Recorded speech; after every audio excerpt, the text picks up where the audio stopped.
you won't believe the surprising truth behind why Russia really sold Alaska to the US. Did you know that Russia once owned Alaska? That's right, the massive state was actually part of the Russian Empire in the 18th century. But why did Russia decide to sell Alaska to the United States in 1867?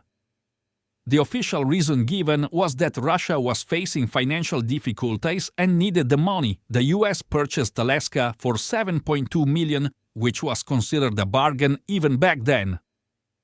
But the real reason for the sale may have been much more strategic. At the time, Russia was concerned about the possibility of losing Alaska to the British or the Canadians.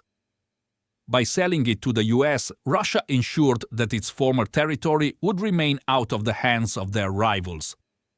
It was a shrewd move that helped Russia maintain its influence in the region. The sale of Alaska was met with mixed reactions at the time, with many Americans questioning the value of the purchase. But over time, Alaska has proven to be a valuable asset for the US, with its abundant natural resources and strategic location. So, the next time you visit Alaska, remember that its history is more than just stunning landscapes and wildlife. It's a story of geopolitics and strategy that shaped the region we know today.